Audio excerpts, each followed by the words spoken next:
Oh, don't worry about it, Jax. I know you're a busy man.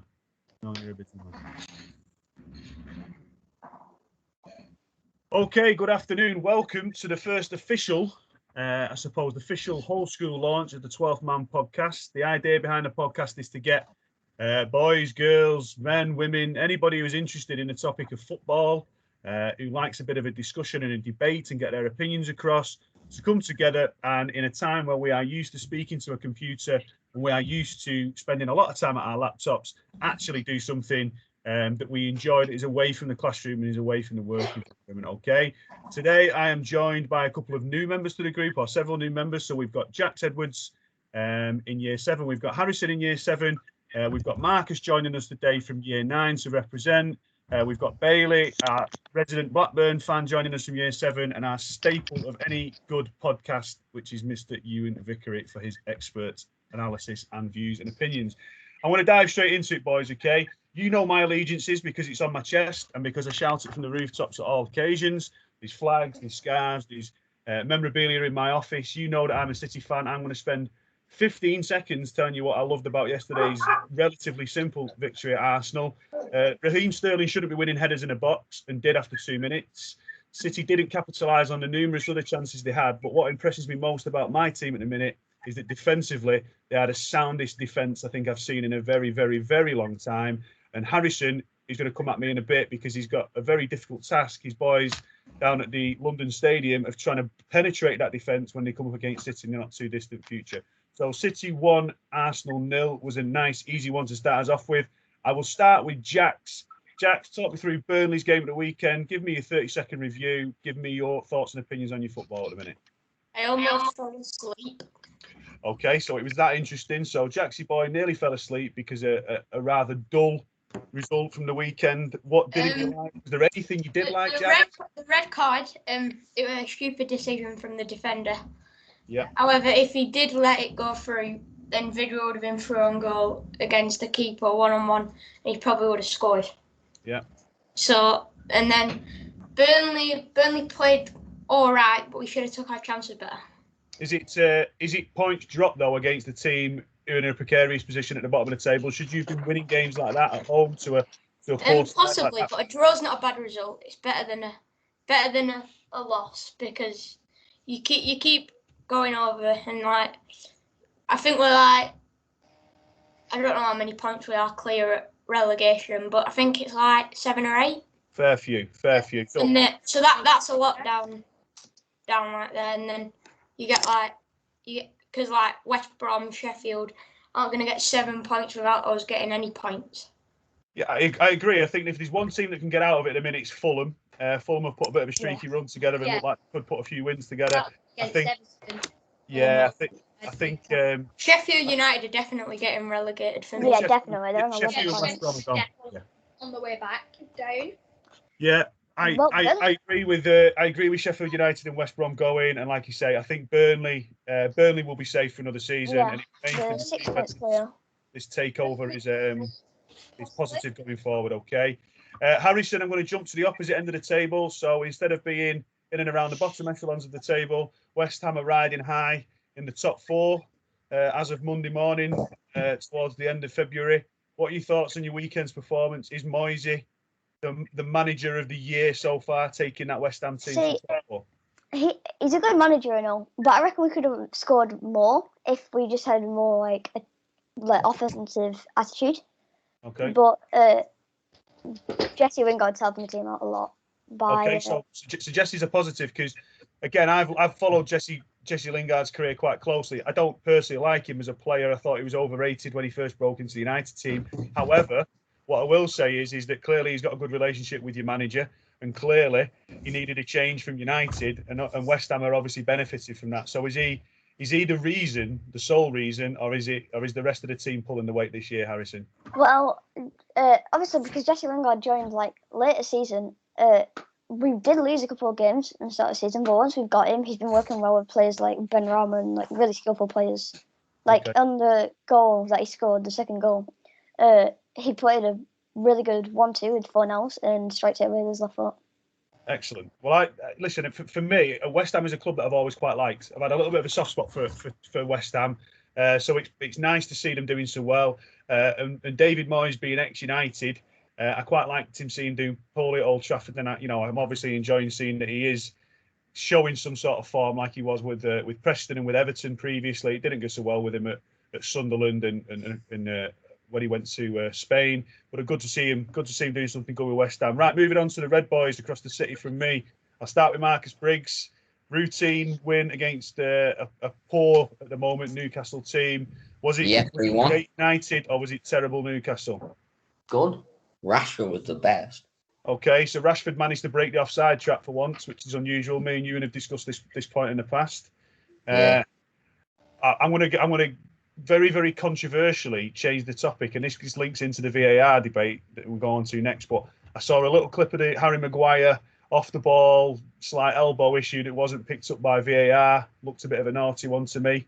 I think he was a bit lucky there. But go on, Marcus. You like Marcus? You like Rashford? Do you like Martial at the moment? Nah. He's not a striker, is he? No. He should be replaced. I have to get rid of him. I think you'd be struggling to get him off. I'm not sure how many suitors there would be, to be honest. I You've think got to play Cavani for me. Yeah, you got to play Cavani's good, yeah. I agree. I think the keeper should have done better with that penalty. He dived like forward. Yeah. Which one? David De Gea or the other one? Bruno Fernandes. The Fernandes pen. Oh yeah. And then David De Gea is like the best goalkeeper ever. Well, I think that's up for debate, and again, something that me and Oasis discussed at length a few weeks ago. Personally, and I don't want to come across as rude, Marcus. I think it's time for Big Hendo to get a shot at United. I think De Gea's got too many mistakes in him. I think you've got a good goalkeeper in the background, and I think he deserves an opportunity. Moving on to you, and then come on, big man. Was it a United masterclass or a Newcastle just terrible? Well, none of those two. We played absolutely shocking. We made Newcastle look good, and it was embarrassing to say the least. But as they say, good teams win when they play badly, and I think that's what we did, and it was all about 3 points for me. So, but absolutely nothing to comment on the performance other than it was terrible. For those of you who've not seen the earlier episodes, I think me and you are in agreement here, and we're not looking for you to agree. You know, you can by all means disagree, but we think that second place is a great season for United this season. Second place is very good. Yeah. We also think that they've got the basics of a good team, very good team there that can really challenge next season. But I think it's probably, to the realistic United fan in and around, I think it's probably a step too far, especially with City's form this year. Second is a great finish. Speaking about positions that are nowhere near second, our local Blackburn resident, Bailey, whose team are disappointingly hovering around the lower to mid-table section of the Championship. 2 weeks, 3 weeks, 4 weeks ago, Bailey, you look like a possible outsider for the playoffs. It's all fallen apart. What's going on at Ewood Park? Is Mowbray staying, going? Is he past it? Has he lost his head? What's going on, Bailey? We've got the right players. It's our manager. He's just rubbish. Like, he's playing all our players in like wrong positions and stuff. And all right, we might be having to sign like players on loan, but we've got the men. We need the better manager. Can I just ask you, Bailey? I don't know how much interest you take outside of, your immediate football club, but if they were to get rid of Mowbray tomorrow, who would you like to come in? Would you like to pinch someone from another Championship team, or would you give a younger manager a go? What would you do? I'd probably bring back one of our former players who we had a good run with, and like play the tactics that we had then, because we'd probably be able to do better if we had like a player who has lots of experience. Like, for example, someone like Alan Shearer or David Dunn or something. I was just going to say David Dunn. So, in case you don't know, David Dunn had a spell as manager of Oldham. David Dunn was the Barrow manager for a little period of time. Yeah. He's been a Blackpool assistant, and he's just gone back in at Fleetwood with Simon Grayson. I think someone like David Dunn, who knows the club, would be a risk. A risk worth taking. I was thinking Wayne Rooney. Yeah. For me, they've got to get Allardyce in next year. Big Sam's already been at Blackburn. He didn't like it very much, and neither did the Blackburn fans. I'm not He sure. does well, though, doesn't he? Allardyce. I'm not sure Big Sam's coming back, but I tell you what, that was a good shout there, Bailey, about Alan Shearer. He had a little spell in management at Newcastle, so something. Yeah, Shearer, he could play some of the tactics that we had from that guy who used to play for Liverpool. I can't remember manager's name, but if we played those tactics, what? Kenny Dalglish. Yeah, if we play Dalglish's tactics, we'd probably be able to do really good. Well, listen, let's see what happens. There was a few games to go before the end of the season. Stranger things have happened, but at the minute, you're not a team in form, so maybe not the next time come and join us on the podcast. As an ex Blackburn fan, I feel the pain. Tony.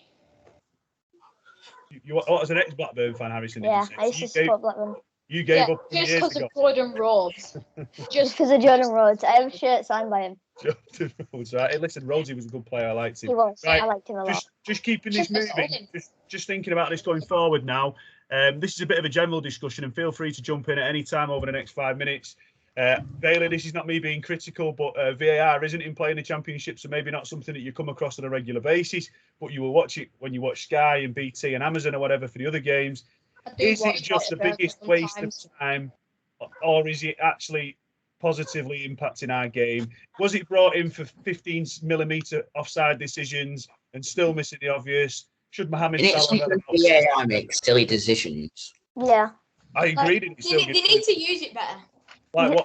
On Lingard's goal, they said it was off. It was almost. They needed VAR to call offside because they didn't need VAR because it clearly didn't touch the defender. But apparently, if it touched the defender and Jesse Lingard struck it, it was offside. Which I get that, but it didn't touch the defender. Technically, we shouldn't have VAR. Just play the game. Yeah. If it's offside. Okay, fair point. Yeah. That's what the linesman free for. kick against Liverpool. Literally, what we need to do, we just need to bring rid it of to as many VAR. leagues as we can, and we should be all, and we'll be like having fairer matches. So I think there's an argument to say, Jax, I will come back to your point because I think you got cut off a couple of times there, but I will come back to you. But just wanted to throw it out there that we seem to speak more about decisions being bad because of VAR now than we ever did about decisions that were made bad before it came in. So you might have got the odd offside decision that was wrong. You might have got the odd foul that was missed. But every single week we seem to be talking about how a referee should have gone to a screen, how he went to a screen and still gave a stupid decision, or how an offside, his nose hairs were offside, which means that the goal is offside. You know, That is just it's becoming farcical, isn't it? Jack, sorry, what were you going to say, buddy? That Maddison free kick against Liverpool, it might not have been offside, but it got interfered with the goalkeeper. You could listen. You could say that about the City got a decision about that recently, where the defenders kind of stopped, and and it's this interference with play or interference with the goalkeeper. There's an ambiguity around it that people aren't quite sure, and I don't even think the Premier League are quite sure. Or the FA, they're kind of making decisions on the back of decisions, so it's difficult and it's controversial. Just have a quick show of. I'll go around the table. Ewan, we've spoke about this in the past. VAR, if you had the choice tomorrow to keep it forever or to remove it immediately, what are you doing? Get rid of it. Get rid of it. Okay, Ewan's getting rid of it. Harrison, get rid or stay? I'm saying get rid of it. It's had too many mistakes in the past week. Same question. Get rid of it. Okay, Briggs' same question. Get rid of it or update it. Okay, we'll come back to that updating point. Bailey, get rid of it or keep it? I have no point on this because it's not in my league, so I don't really care about it. Fair point. I would scrap tomorrow and go back to the old school personally. Briggs, I want you to do some research. I want to tell me how it's going to get better though if you're going to upgrade it. So for next week, 3D or 2D. hang fire, buddy, because I'm just conscious of time. When you come back on next week, you're opening. This is your do now task at the start of our podcast. Is you're going to tell me what 3 upgrades you'd make to VR to make it better. Do you understand? That's your homework. Yeah. Okay. Final topic and point of topic. And again, if I give you an opportunity each, and I'm going to start with you in this time because I'm conscious that the big man being the older member of the group here has let some of the younger members go forward. So I'm going to give you what is ultimately a very, very hard question and one that gets asked up and down the pubs of the land when the pubs were open. Who is better Cristiano Ronaldo or Lionel Messi? And you need to give me a very brief and concise reason why, okay? Justifications starting with you, and let's go. Well, I mean, the United in me wants to say Ronaldo, but I think off pure technical ability and skill, which is harder taught than physical capability and sort of the presence that Ronaldo has, I'd have to say Messi, because he's just technically probably the best ever that I've seen anyway. So yeah, I want to go with Ronaldo, but it is Messi for me. Okay, Harrison, over to you, fella. For me, I say Ronaldo. He's got all the skills that Messi has. It's just his free kicks are so on point and so precise. I also think, if anything, he's also when he gets older, I reckon he could be a better manager than Messi, because if you looked at his children, Ronaldo Jr., he's better than me at the game now. So you're thinking there's a coachability about Ronaldo. He's passing on some of his genius to his siblings, which might make him a potentially better coach or a better manager in the future. Okay, fair point. Jax, what you saying? Messi's the greatest player of all time. I think that doesn't need really any justification, does it? I think you made it all in your simple statement there, Jax. He's just amazing. Okay. You give him the ball and he can just. At the minute, he hasn't been the best, but he's played for about 12 years, something like that, isn't it? At Barcelona, yeah, he's been there since he was a little boy. So he's been there. Yeah, and you could just give him the ball and he could say something that he wants to do and he'd do it. Like that free kick he scored against Liverpool when they won 3-0. That were one of the best free kicks I've seen, if not the best. Okay. So he's definitely carried Barcelona for a long time, hasn't he? I think. Yeah, and now he's lost his partnership and he's playing with that Braithwaite and Ousmane Dembele. It's not Neymar and Suarez, really, is it? Or Iniesta and Xavi. No, you're absolutely right. Okay, so fair point there on Barcelona. Not playing with Iniesta either, is he? Oh. So. Marcus Briggs, Ronaldo, Messi. Ronaldo, he has the pace, he has the skill, and he's good at free kicks. He can get down the pitch. Yeah. Okay, very simple and very similar to what Harrison was saying there with the set piece speciality. So we've got two Messi, two Ronaldo. We've got Bailey to go and me to go. Bailey, what's going to be? Kylian Mbappe. Okay. Have you been drinking again, you, Bailey? I'm just kidding. Mbappe's not part of the discussion today. So if I had to choose out of Messi and Ronaldo. Any day Messi. Any day Messi. Why? I heard something that my dad told me that Cristiano Ronaldo got David Beckham sent off for something that I think my dad said that it was Ronaldo that did it. So there was a controversial issue, yeah, at the a major tournament many moons ago now, but it was actually, I think it was Wayne Rooney at the time with the Ronaldo. It wasn't David Beckham, but there was a controversy around Ronaldo for a period of time, certainly when he first came to England, but I think that has kind of left him behind. So you're saying Messi then? You said, did you, Bailey? Yeah, Messi any day of the week. Well, I'm going to make this a draw then, because I'm going to go for Ronaldo, and I will tell you as brief a version as I possibly can. For me, it simply comes down to the fact that Ronaldo has done it for top clubs in different countries and has still produced the goods. So it's not just that he's done it at Real Madrid in Spain. It's not just that he's got Juventus in Italy, or he's done it at United, or he's done it at Sporting Lisbon in Portugal. He has consistently performed to the highest standard in 4 very different, very tough leagues. And importantly, and this is be interesting if Lionel Messi ends up at the Etihad next season. Importantly for me, he's done it in the best league, which is the Premier League. So, as much as they are 2 wonderful, wonderful players, I'm going to cautiously edge with Mr. Cristiano Ronaldo, which pains me with him being an ex-United player. Right, what I'm going to say here, boys, is that this is an absolutely tremendous start, because what I can tell already is that you've got the personality to make this work. Okay, so this was a bit of a trial effort here. The topics will get a bit harder, a bit more controversial. We'll drag them out for a little bit longer. This was just a teasing process to see how we get on. But your opinions are valid. Your opinions are well constructed, and your ability to kind of talk openly as a group. And some of your friends are going to see this and going to want to be involved, and you've not shied away from it. You've been confident, and you've given some really good opinions across, four different clubs, very, very different clubs.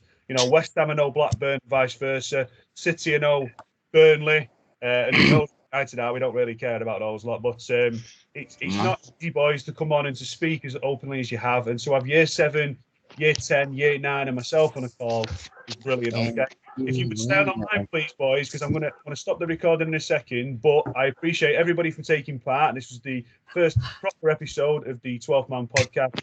If you can stay online, and you'll be able to see this via the YouTube channel later on this week. Okay, cheers, guys. I'm just going to stop recording now. Cheers.